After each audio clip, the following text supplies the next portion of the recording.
quantum information, and now I'm kind of going back to material science that I did. So, but it's good.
We have a homework that was due today, but like it is whatever I'm doing in the class is pretty much helping you with the homework also.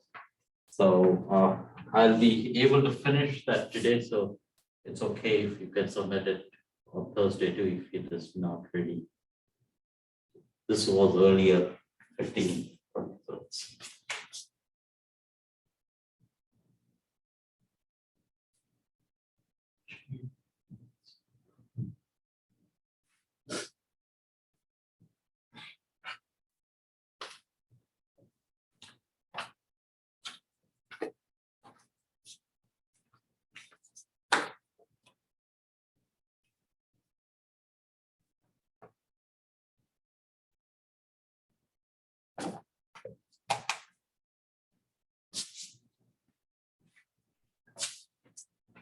So we introduced so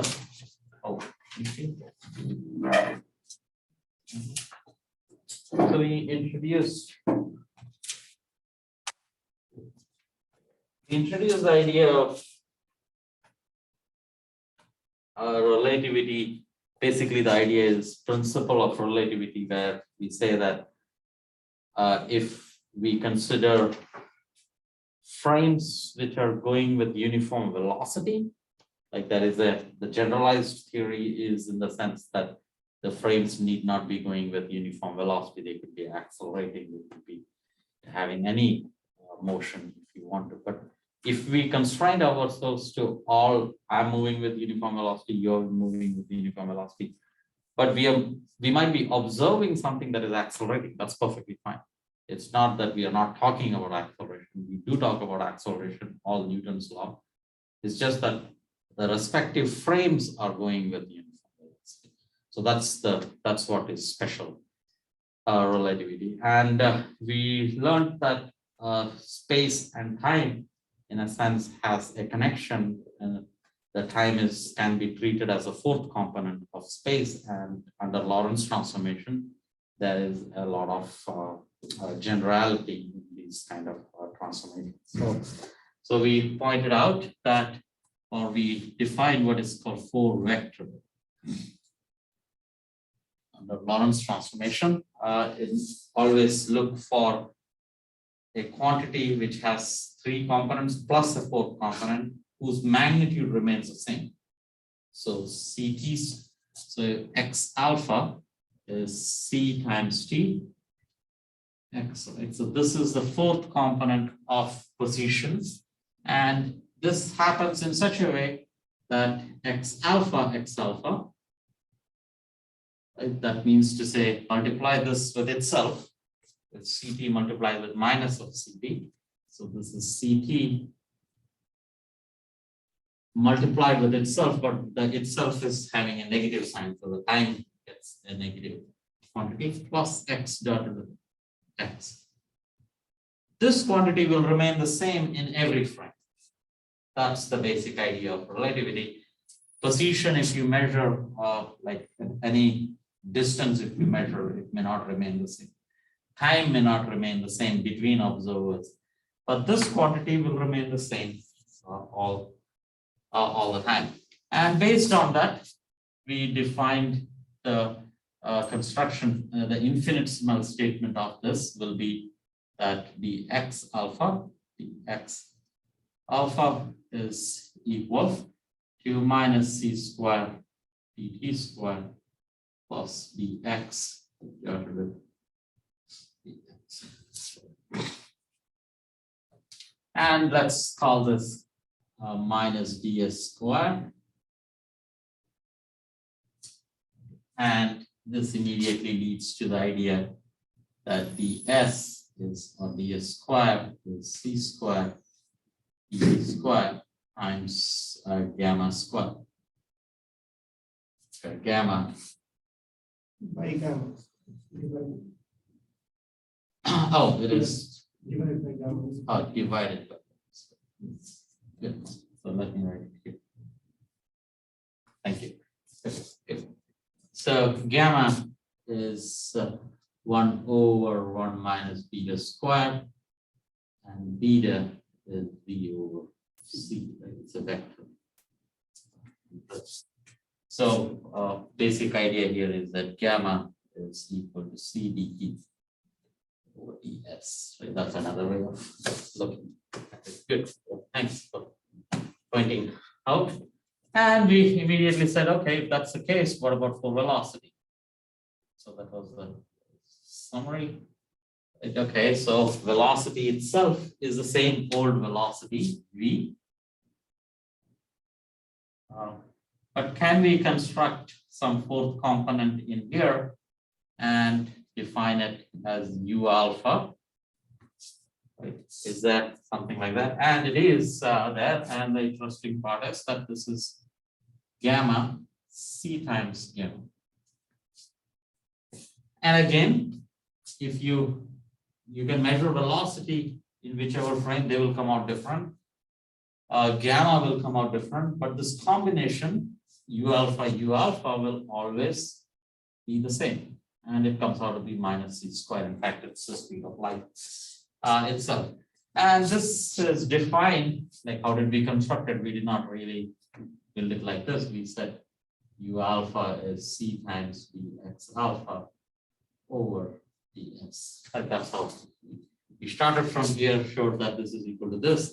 And yeah, okay, velocity does not remain the same. This doesn't remain the same. This doesn't remain the same. But the combination, that if you want the length of the spore vector remains the same. We went ahead and defined for momentum. So that's P alpha. And that's basically just mu alpha. You just multiply the m with that.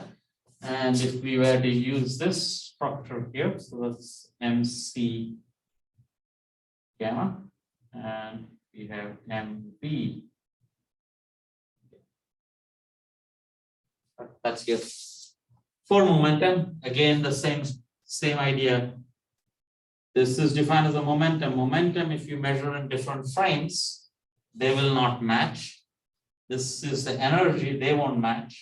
But the combination of energy and momentum will always match.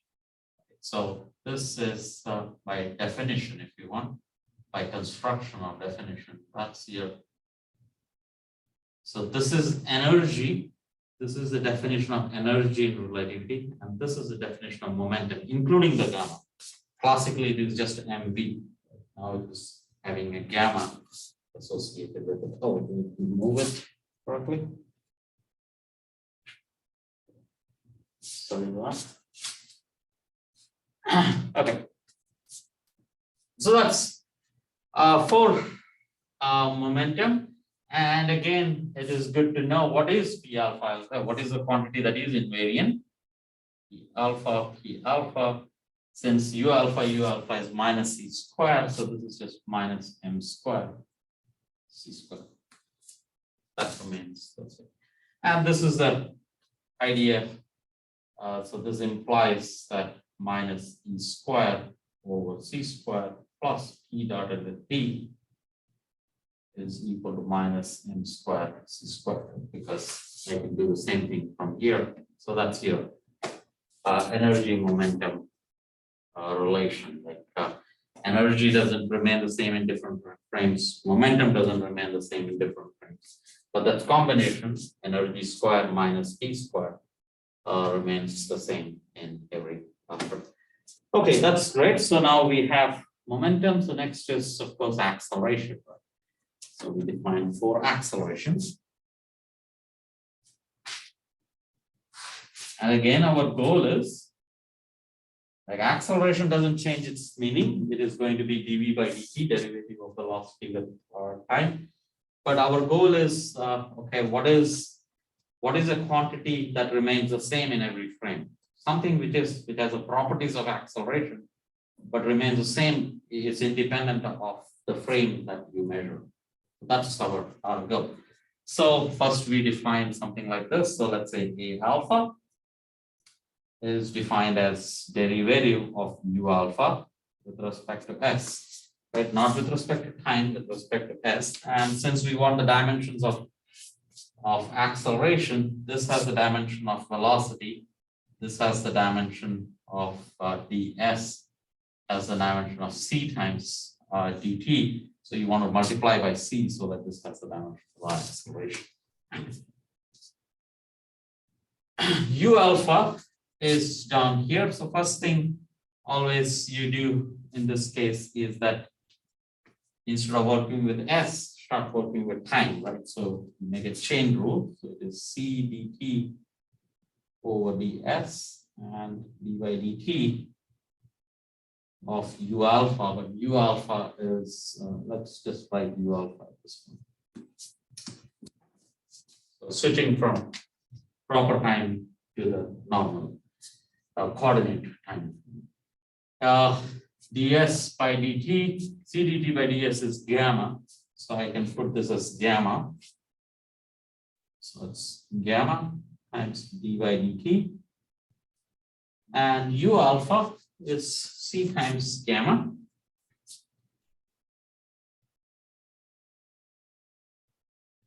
And v times gamma. So it's clear that I need this derivative of gamma. So let me write one more step. Let's proceed further.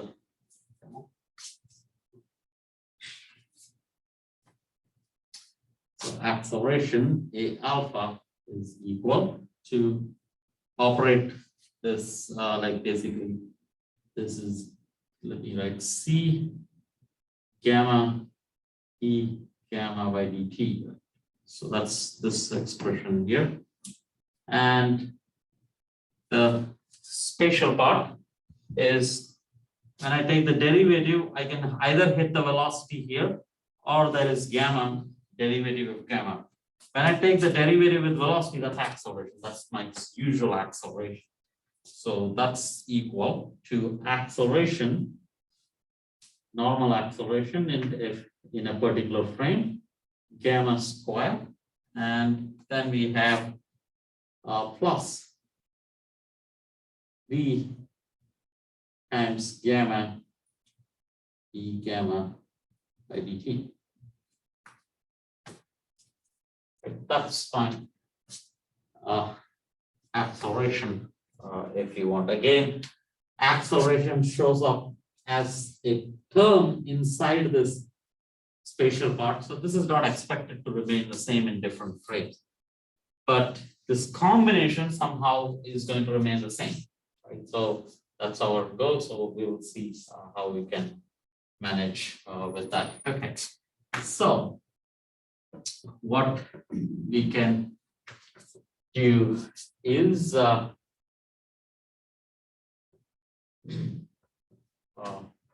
yeah, we would like to first of all replace this gamma with derivative of gamma with something.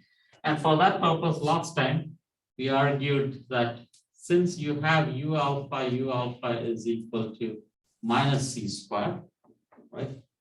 This immediately implies that if I take the derivative, u alpha times a alpha is equal to 0. Like if I take the derivative with respect to s, Once I hit U alpha and the other is U alpha, which is U alpha A alpha, or the second term, which is the same. Is that clear? So you replace A alpha in place of U alpha. No. I take the derivative. So d by ds of U alpha is equal to, this is constant, so it's 0. Right?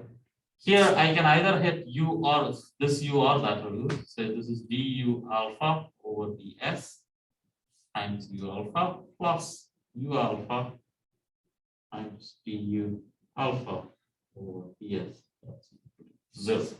That's by definition acceleration. Actually, I need the c, multiply by c everywhere. That's acceleration A alpha U alpha plus this is U alpha A alpha. These two are the same terms. Whether I write alpha up or down doesn't matter. So these two are the same terms. So that's 2 times U alpha A alpha is equal to 0. 2 can be removed. So this implies this is it. Right? And that's we did it in a rush or something last time, probably. Maybe. But that's all there is. Okay, so if that's the case, what it means is, what is this quantity equal to? I have to start from here. This is U alpha. That's A alpha. And multiply it together in such a way that this has a negative sign. Right? The time term is negative. Whenever I put it downstairs, I have to switch the sign of the time. 0th term. Is that clear? So what I mean by that is that if U alpha is equal to, let's say, A times vector U, right? And A alpha, maybe not A, so it's A. And A alpha is B times vector A. Let's not even say this, C. Okay. Then what is U alpha A alpha? I multiply A times B with a negative sign because when I move the A alpha down, I have to provide the negative sign plus U dot C. And that's what it means. If I have 2 vectors, that's what this means. Right? Multiply this, the sign component gets a negative sign. Is that clear? Any confusion, sir? Okay. If that is the case, I want to calculate this. Okay. So what is this being U alpha A alpha? I have to multiply U0 times A0 plus the vector U dotted with vector A. By vector A, I mean not the, it's confusing. Let's say U of I, A of I. That's clear. By U of I, A of I, A of I means this whole thing. A1, A2, A3. Okay, so that means I have to start with C times gamma, multiply it with this C times gamma, d gamma over dt, but I have to provide a negative sign because it's downstairs, and then multiply these 2 quantities. So plus V times gamma dotted with whole thing A gamma square plus V gamma E gamma. And that whole thing is equal to 0. Is that clear what I can find out? Algebraically speaking.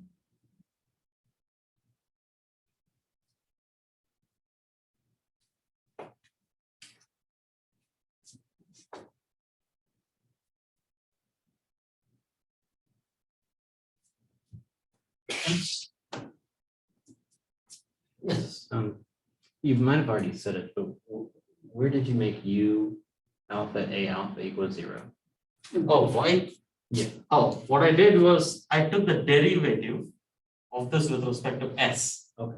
So when I take the derivative with respect to S, I first time hit this, that acceleration, multiplied by U alpha, plus U alpha multiplied by A alpha, but those are the same terms. So this is constant, so that's 0. Thank you. So that's why. Okay. How do you get the value of A and 0? A0, U0, A0. Oh, A0 is this term, is the first term before the comma is A0. Okay. A upstairs 0. When if it is downstairs, I have to provide a negative sign. This whole thing is AI. A1, A2, A3. There are 3 pieces in this, right? 3 components, right? And that's my AI. But since it is down, it doesn't matter because it's space. Space part up and down is the same. The time part up and down changes sign, relatively speaking. Same thing, U0 is this piece, that's U0. And that's UI. So U0, A0, UI, AI. Is that clear? Yeah. Okay, so put this, let's do one more here, once more, let's write this. So this is minus C squared, gamma squared, d gamma by dt. And first let me write the second term first. Velocity and velocity gets dotted, so that's v squared. So that's v squared, gamma squared, d gamma by dt. And this term here is plus v dotted with a and gamma cube is equal to.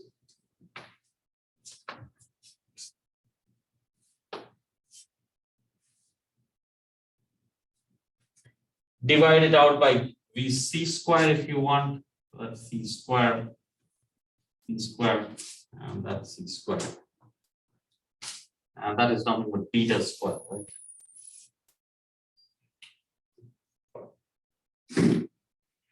So it seems like this is equal to minus gamma square, 1 minus beta square, d gamma by dt is equal to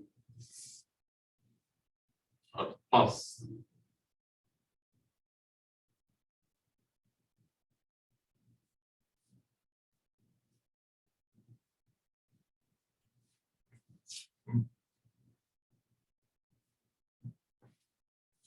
and what is gamma square times 1 minus beta square? Can they cancel out? So that's 1. That's equal to 1. So the whole exercise here was to find out d gamma by dt.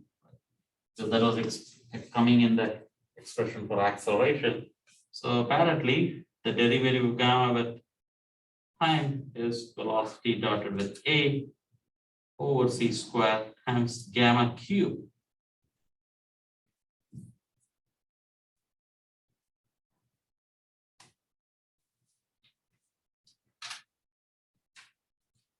Okay. So what is the acceleration then?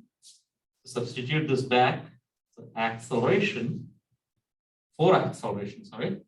is equal to wherever there's a gamma derivative with gamma, substitute that. So c times gamma, so that's c times gamma 4. So c times gamma 4 and b dotted with a over c squared.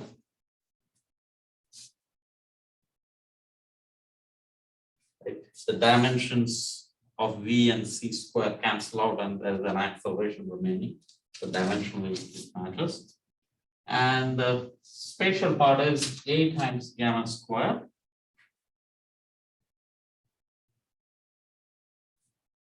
plus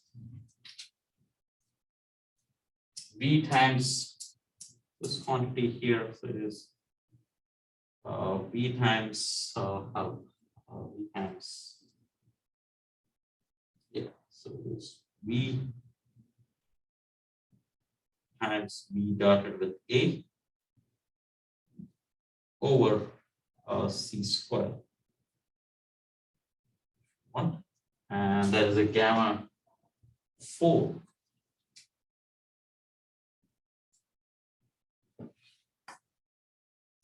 Did I get all this correct? Probably.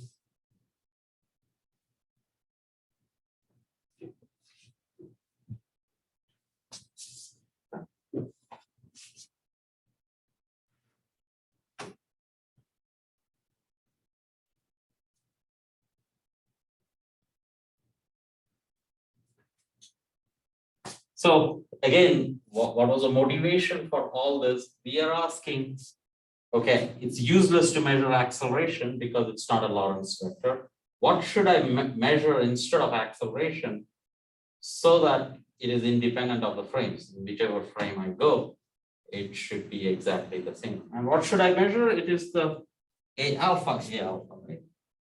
A alpha is invariant, right? Is constant, is frame independent.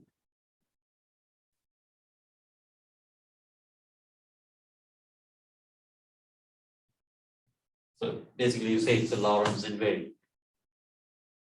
Correct. But that seems like it will be a little work to evaluate that. One can evaluate that. It's not very big deal. But notice we are interested in what is the value of this. Okay. If I can measure this in one frame, that's it. Then in every frame it will be the same. Right. So we have to measure this in at least one frame. So make a simplicity. We go to the rest frame. Right? If we go to the rest frame, it's going to remain the same. So let's calculate this in the rest frame. Okay, so in the rest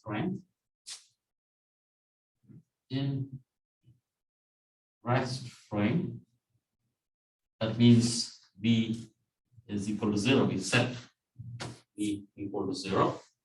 There, A alpha is equal to, so now this is not really A alpha because A alpha is a general frame, right? So I'm going to a rest frame. So I call that bar, right? This is, all the components will change. Like this will be different, this will be different. So it's a special frame. I call it a bar frame. So that's equal to, this is 0. So then the rest frame B is equal to 0. And here, that's 0. Second term is 0. What's first term? What is gamma equal to the rest frame? 1. Gamma is 1 because velocity 1 over beta square is 1. And this is acceleration, but this is not the acceleration that you measure in the usual frame. This is again a special frame. It's a rest frame. So I call it A0. So A0 is the acceleration. A0. The in rest frame V is equal to 0 and acceleration is equal to A0. That's a definition.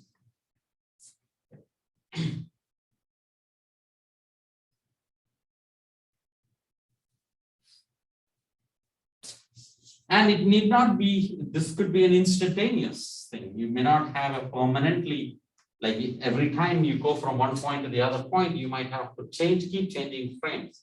If the particle is moving, you want to be in the rest frame of the particle. So you will have to keep shifting frames.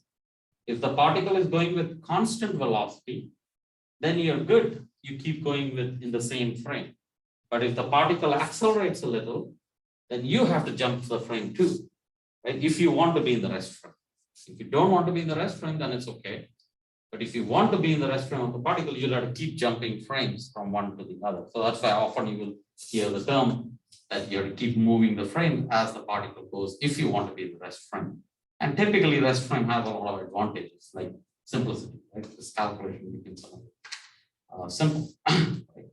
So in this rest frame, what is a bar alpha times a bar alpha?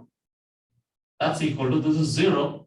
So this is 0, this is minus, sorry, A dot A.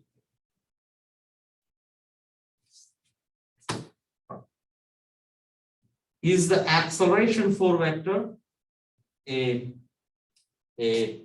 time-like vector or a space-like vector?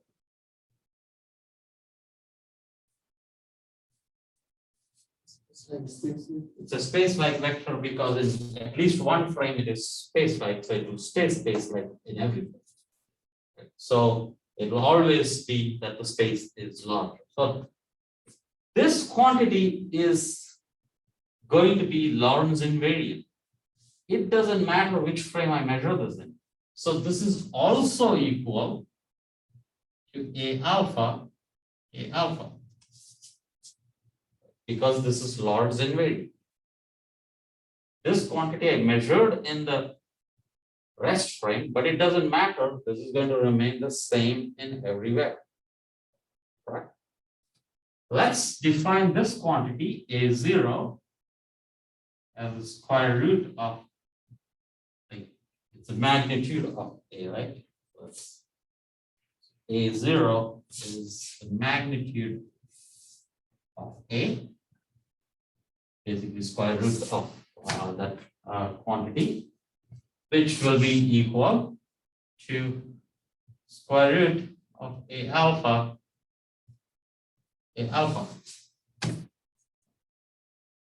This quantity remains again same in every frame. This is called a proper acceleration.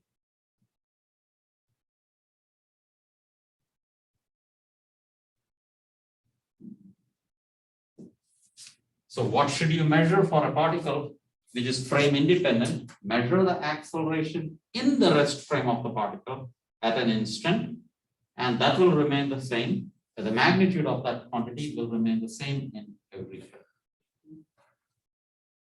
Okay, question?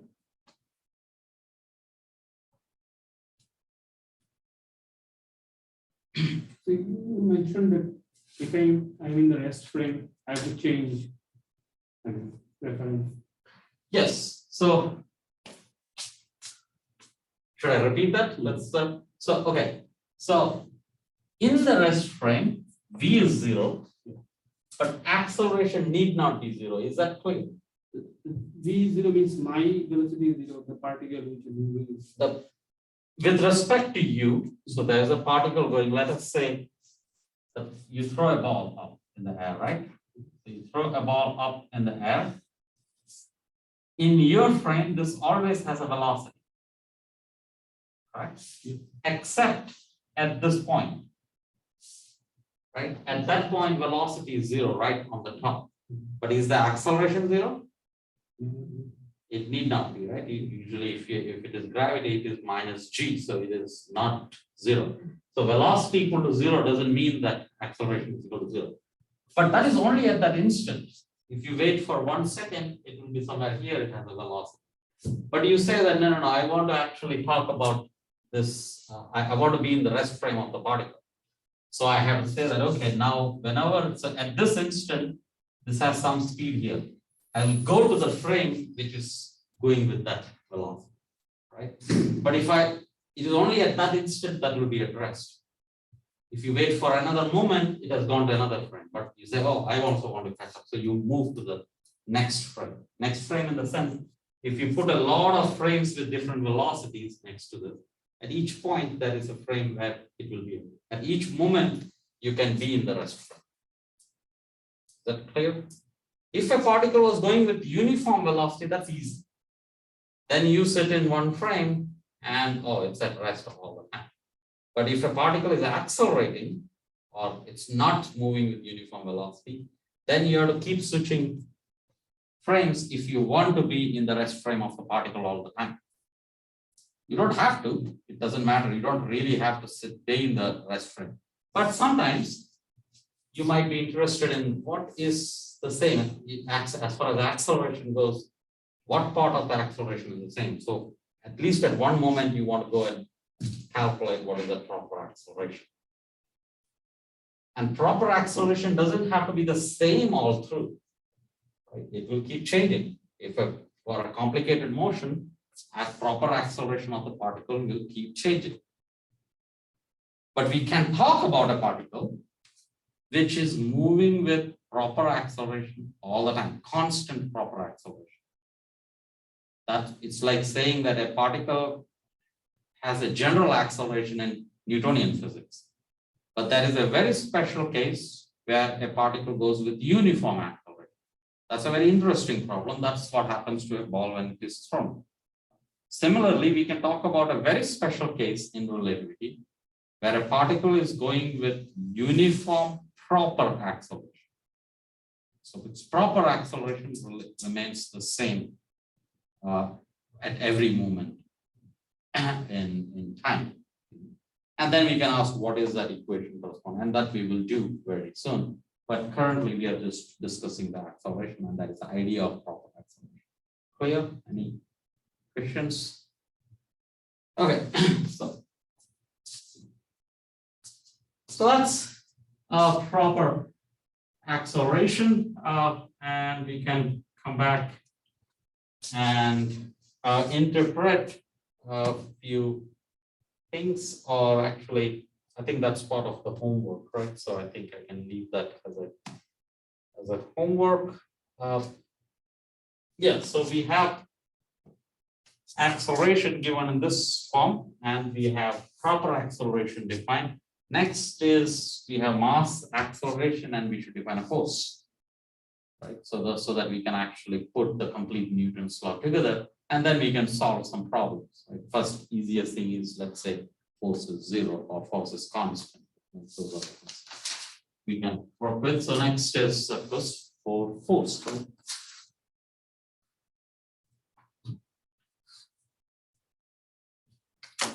What's a force?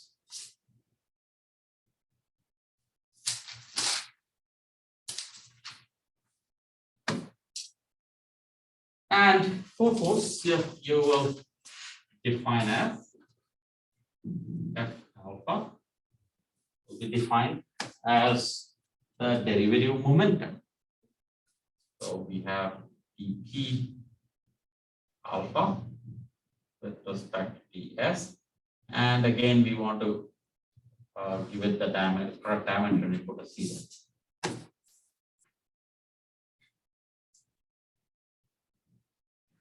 Same idea, convert this immediately to normal time. S is d by dt of P alpha, we said is energy, right? So energy U of C and P, which is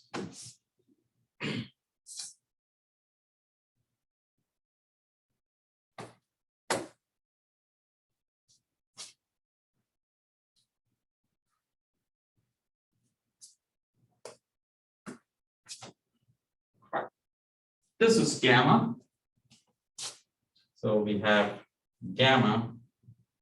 What's gamma? So it is gamma over C gamma C gamma times dE by dt. That's your first the time component. And this is gamma times dt by dt.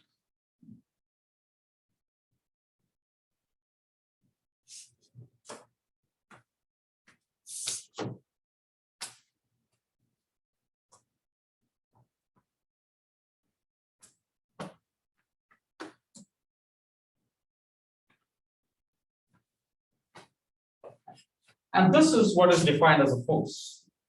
This is the force.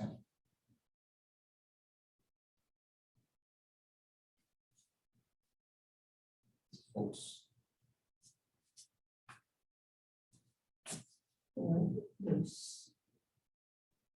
That again? C. Oh, is that a C missing? C. No, right? Oh, C is in the denominator. Yeah.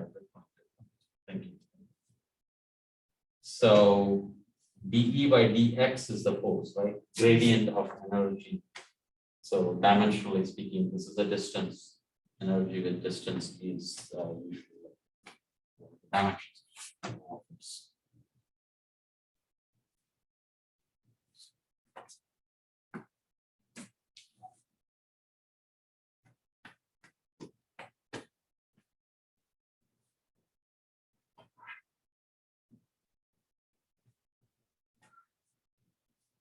Okay. See? Yeah, so we need Newton's laws, right? So this is basically, oh yeah, maybe some more comments, right? It's good to interpret this. This is, let me write this down. This is dE by dt, what is it equal to? Rate change in energy with time? Power, right? So this is power. How do you write this? Let me keep dE by dt. Power P, if I use it might confuse momentum. So let's keep it at dE by dt. So I have gamma, right, and 1 over c times dE by dt.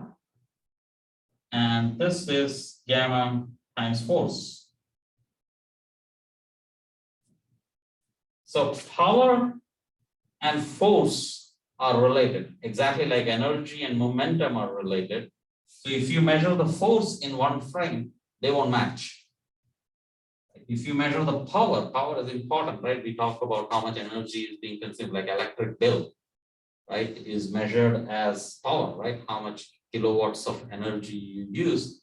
So if you want to reduce your bill, you just have to go into another frame. That's a very simple way of saying it, that this will not be the same in different frames. What will be same is this squared, and this with a negative sign. Right. So if things were all moving fast, then electric bill will soon start getting changed, and you will start using these expressions there. So that's a point. So, but now also we have all the ingredients to write our equations of motion. Force, Newton's law is force is equal to the mass times for acceleration. That's it. Right. So we have, so Newton's law would be F alpha will be equal to m times A alpha. That's your Newton's law. So there is a zeroth component of Newton's law. There is a spatial part of Newton's law, and together we should interpret that is more that's a more covariant expression if you want.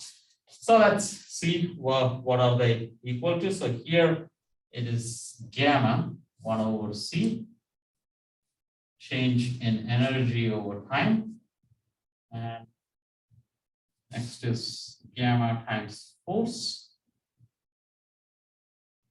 and that's equal to mass times acceleration.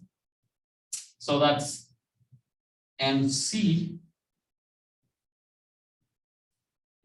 and that is a gamma raised to 4 b dotted with a over c squared, and that's equal to a times gamma squared plus b times b dotted with a over c squared times gamma 4. Since these two are the same, I can equate components of a vector, right? Like they may not be the same in every frame, but these two are the same. So I can cancel away the gammas. So I'll get the power, right? Rate of change of energy with respect to time is mc squared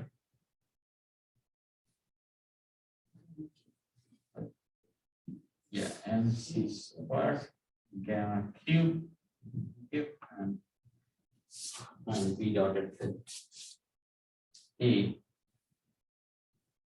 over c squared. That's one equation, and the force, oh, that's m, right?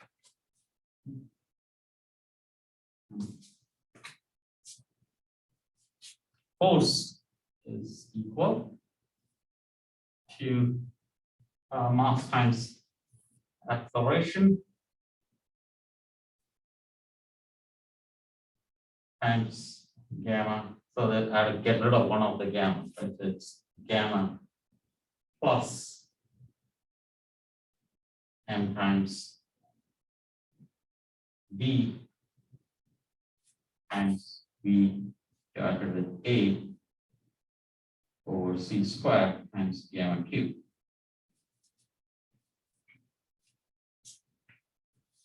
I can trace back my steps a little just to see what this is.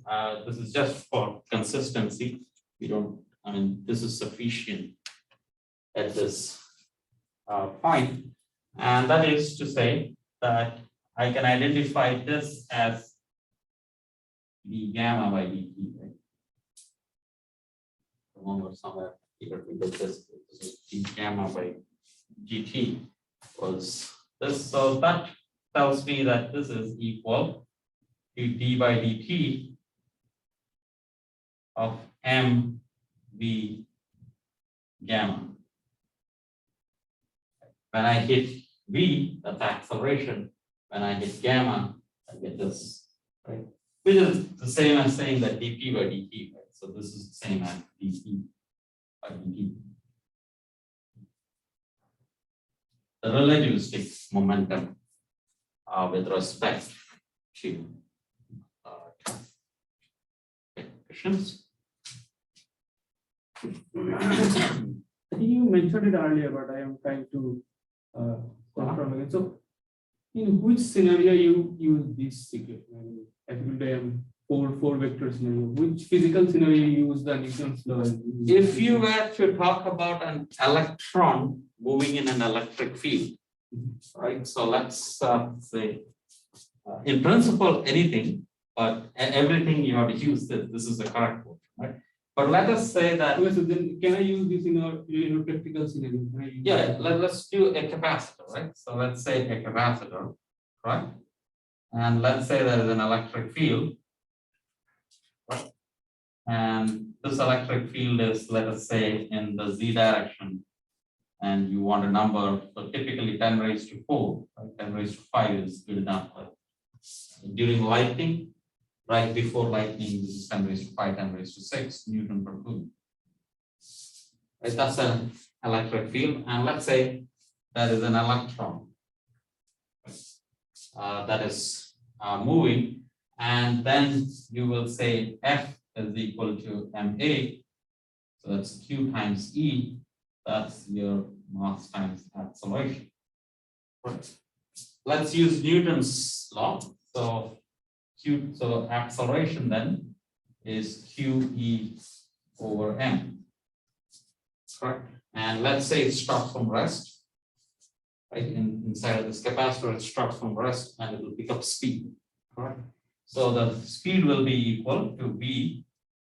Let's say v is equal to v0 plus acceleration times time. Right. Newtonian physics. V0 is 0.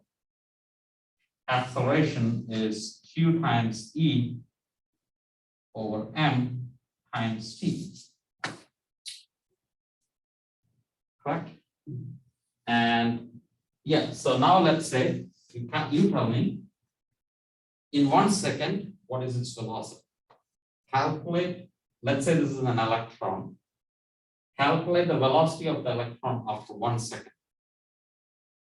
Like we dropped an electron, you wait it for 1 second, and you ask what's its velocity, right? So you put in this number, right? So let's calculate this, right? Is that clear? Question is clear? Yeah. So this is 1.6 into 10 raised to minus 19 in SI units, coulombs. Mass of the, and this is 10 raised to 5, I said, right? That's 10 raised to 5. What is the mass? 9.1 into 10 raised to minus 31 kgs. And I'm saying time is 1 second. That's just 1. And how much is this? Approximately.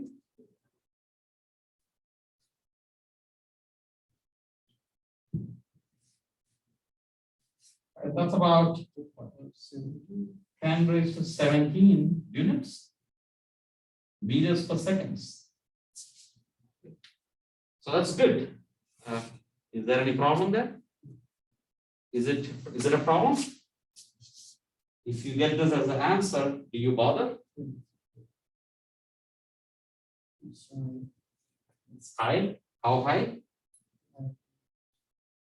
It's going faster than the speed of light.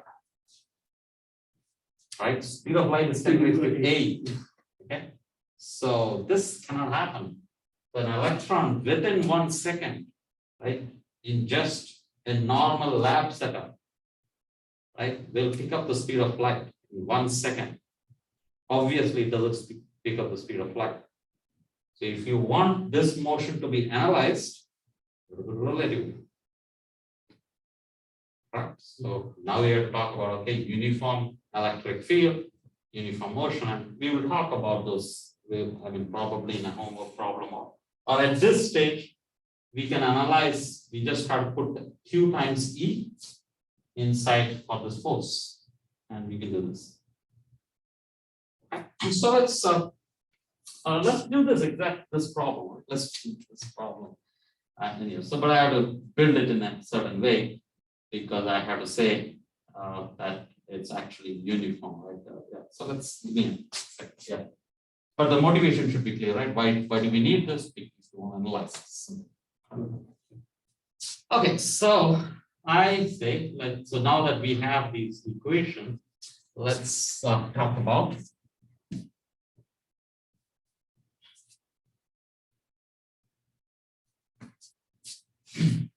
So this is a small jump.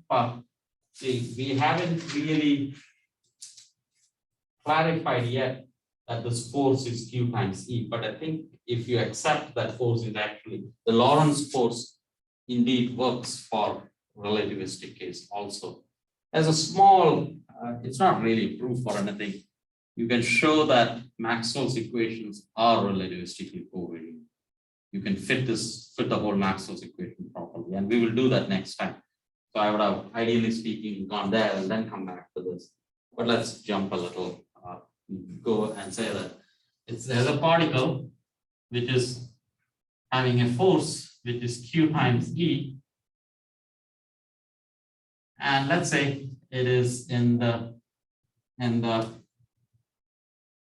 X direction, the I hat direction. So it's choice I made, and it starts from rest, so that if electric field is there, then it will keep going in the X direction. If I give it some initial velocity in the J direction, it will have all these projectile motions and all that. You can analyze that also very easy, a small extension that one can do. But let's say everything is happening along a straight line. You start a particle and exactly that it keeps going. But now that equations are not supposed to be the same. Okay, so this equation here tells us, same thing I can do here also, right? So this is equal to mc squared. So this is d gamma by dt. Mc squared d gamma by dt.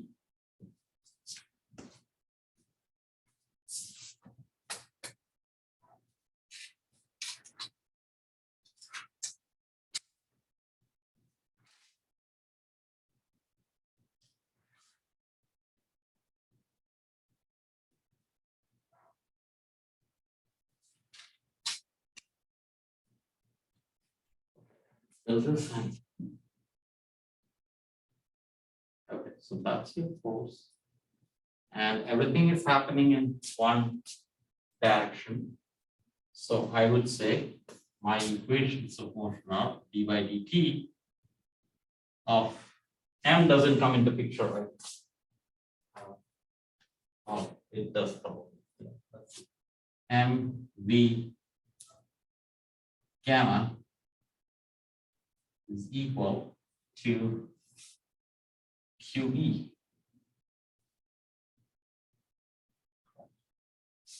And now this is, so this is a vector, so this is I hat, right? So this has three equations, so let me divide out by m to begin with. So that's QE over m, that's my acceleration. The three equations in here, d by dt of Vx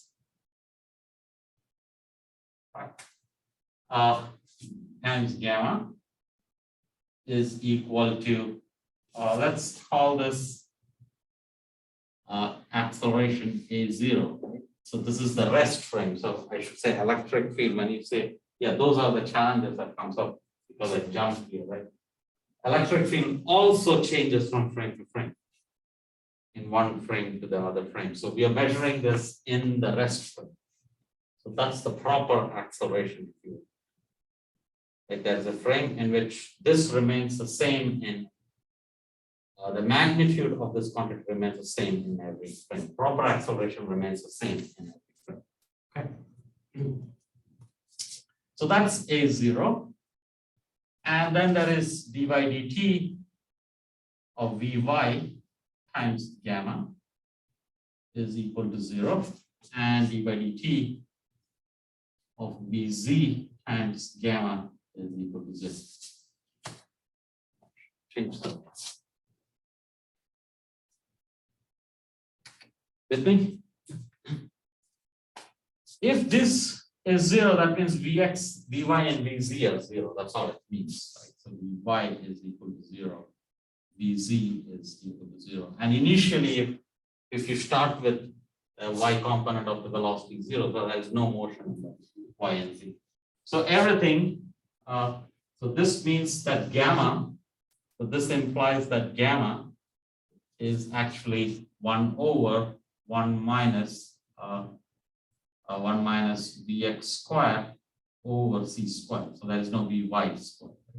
So that's what this means. Okay, so yeah,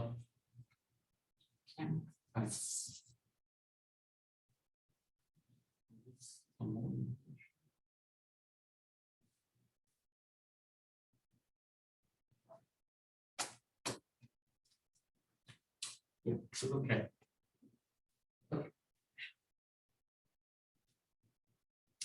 So let me call Vx as beta, Vx over c as beta.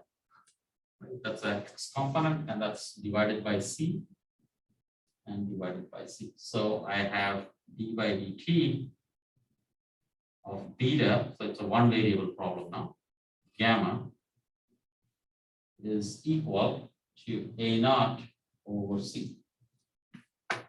Right?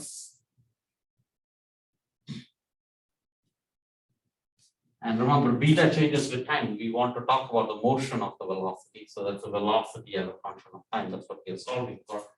But this is a linear differential equation. Like remember when you do the uniform motion, the derivative of something being a constant means that quantity is linear in time. So this is immediately telling me that beta times gamma is equal to a naught over c times t plus a constant.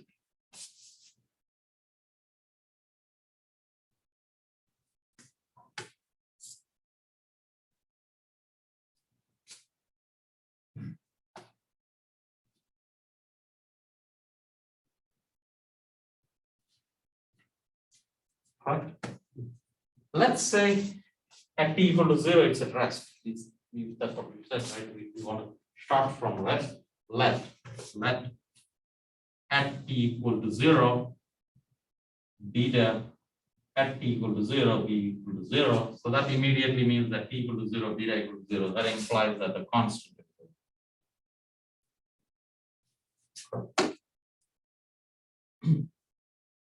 So we get the equation beta gamma is equal to a naught over c times t. This is the version of this equation. Right? This equation has become this. The only difference is that instead of velocity, we are talking about beta times gamma.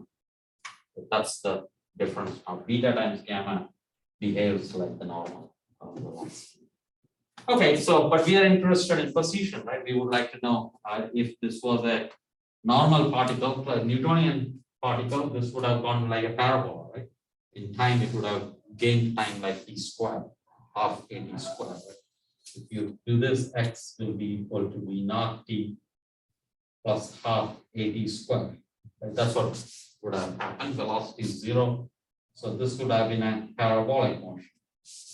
And we would like to ask what happens here, right? We would like to solve for position. So we just have to integrate this again. But now there is a gamma here.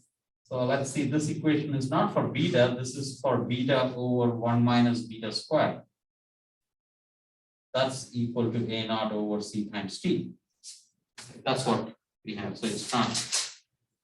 If it was velocity, then we would have integrated again and we would have got half at squared. That's what we would have done. But this is beta. So now solve for beta now, square this. So beta squared, 1 minus beta squared is equal to a naught square c square and p square.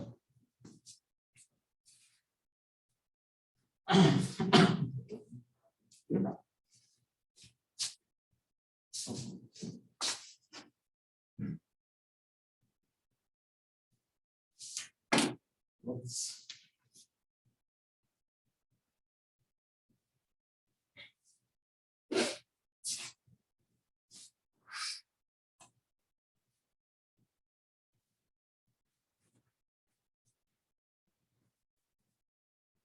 okay, so beta square then is equal to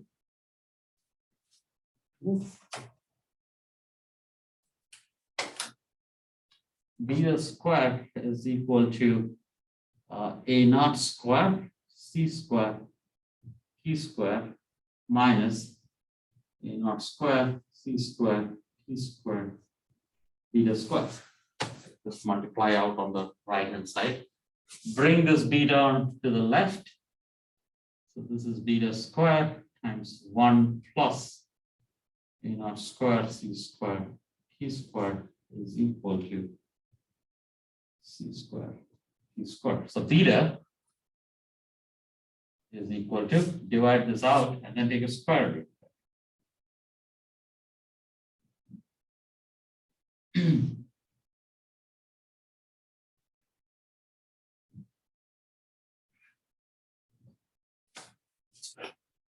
Right. That's what this is, velocity, right? This is our old velocity, dx by dt, and there is a 1 over c there. So if I want to get position, I just integrate this again. Here the integration would have been very simple, but here now we have to do this integral, but it's not very hard. We can do this integral. So dx, so integral of dx is equal to, so c going there, so this a naught over c and help. And there is another c there, right? So it is ct and a dt divided by 1 plus a naught square c square t square.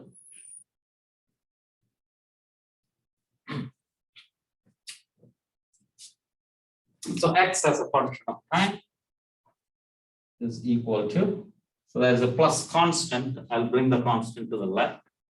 So x minus a constant is equal to do this integral, right? But that integral cannot be that bad. This is square and that is t dt, right? So let's say s, or no, I have used s, y. Let's say y is equal to 1 plus a naught square c square t square. So dy will be equal to a naught square c square and 2t dt. So t dt, or so it is dy by 2 t dt, a naught over c is there.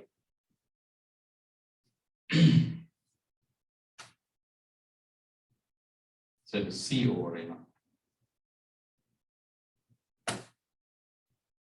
is equal to A naught over C T dt. Think so. Sum y, so this is equal to C times, so C squared times A naught dy by 2 over square root of 1. Correct. Or you get a factor of 2. Yeah, I think it will go away. So that's equal to C squared over A naught 1 over 2 dy over square root of y. Square root of, so it is 1 over 2 y raised to minus half plus 1, and that's 1 over half, so that's equal to square root of y. So this is the same as C squared over A naught square root of y. But y is 1 plus so on, so my equation then becomes, so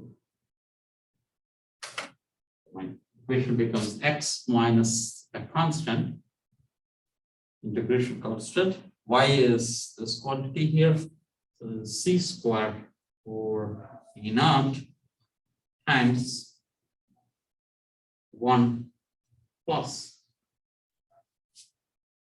square over C squared times T squared.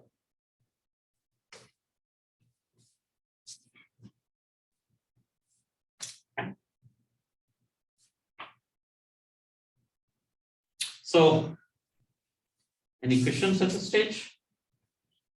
Right, so this is your solution if you want of a uniformly accelerating particle under this electric field, right? So this, if you have a capacitor and you release an electric field, Newtonian physics would have said it is 1 over t squared. It's not 1 over t squared, actually, it's this square root of 1 plus t squared. And then you say, what is this curve? Right? How does this curve look like? You know the parabola, it looks, how does it look like? So parabola, so if I were to plot a parabola, so this is, notice this is time, that's a c times time, and this is x, right? And let's say that's your speed of light, right? If something is going with speed of light, it will go along that line. And let's say at x equal to 0, there is some constant position it has. So if I start from here at x equal to 0, how will a Newtonian particle behave? How will it look like? It will increase. It will increase, yeah. Show me the curve. It's a parabola, we know, right?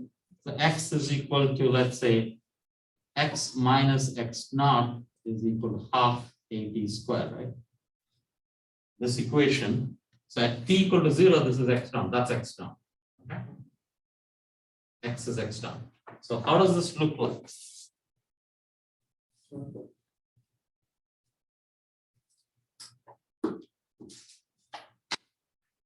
Right? Is it like this?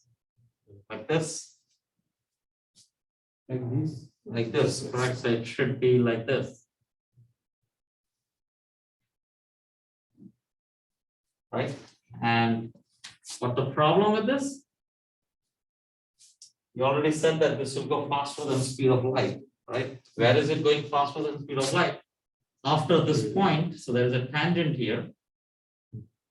It's somewhere here. At this point, it goes with speed of light. Any point beyond that, at this point, it goes speed of light because that's a tangent, and then it goes faster than speed of light. Is that clear? Then I would say here it is 0 velocity, keeps increasing its velocity. At some instant, it starts going faster than speed of light. That's not nice, right? So we want to now plot this. Right? So how does this look like? So let's again set what is t equal to 0, right? So let's say what happens at t equal to 0. At t equal to 0, x minus constant is your c square over a naught.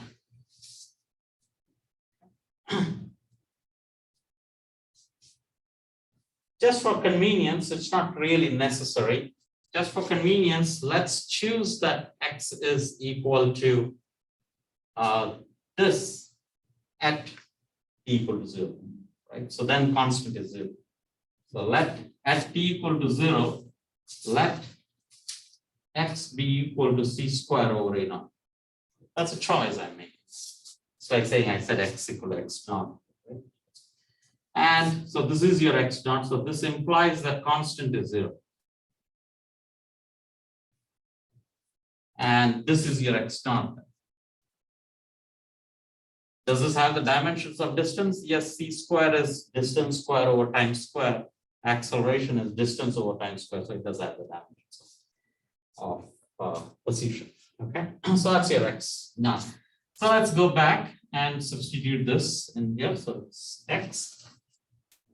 Put this camera back, right? So x is then is equal to c square over a naught.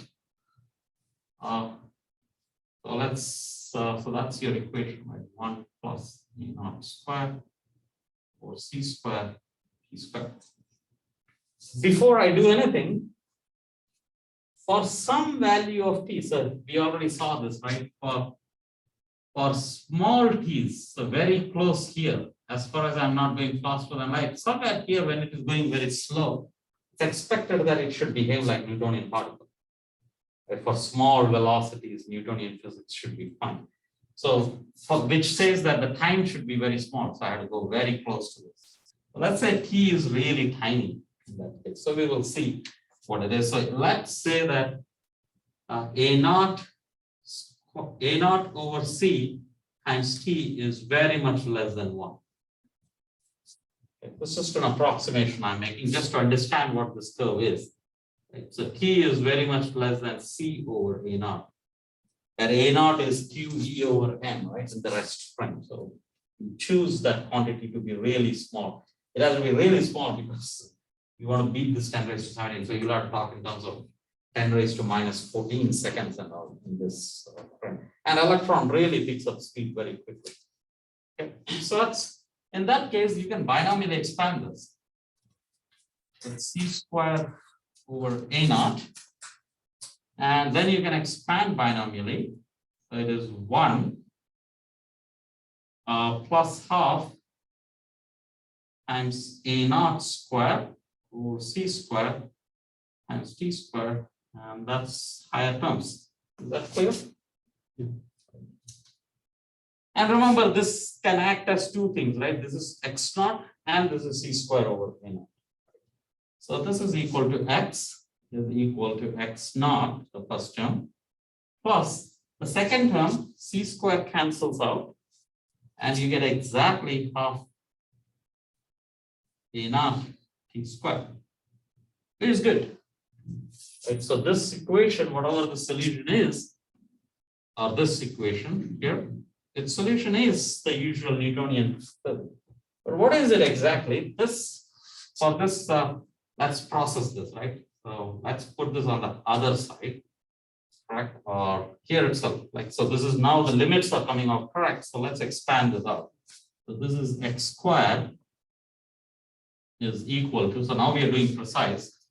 So this is c squared over a naught square times 1 plus a naught square. It should be c to the 4. Yes, c to the power 4. Thank you. C to the power 4, a naught square, and then a naught square over c square times t square.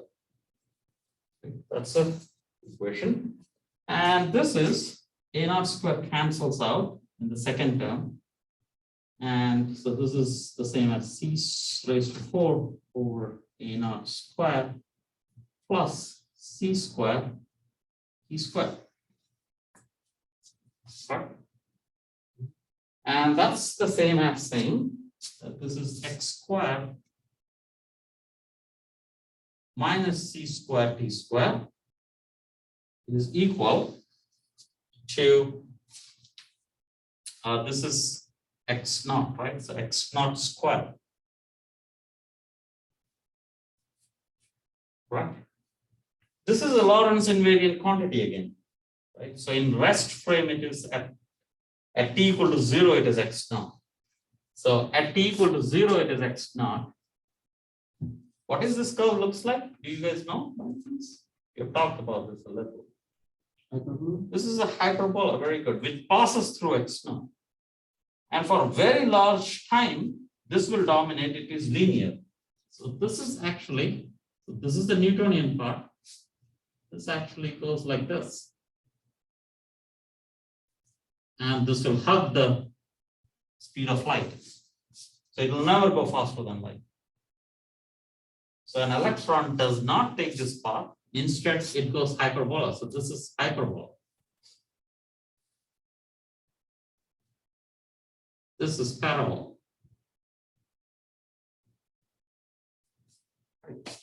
Newton would have said that it takes parabola, but that's not correct. It takes a hyperbola, and then it will never cross the speed of light. You can wait forever, and it will never cross the speed of light, as you can see. Even for 1 second, if you put in 1 second here, it won't cross the speed of light. So that answers your question as to what is the electron or the analyzed limits. So this is called hyperbolic motion, proper acceleration of an electron. That's all. Thank you. Yeah. Nice. Good questions.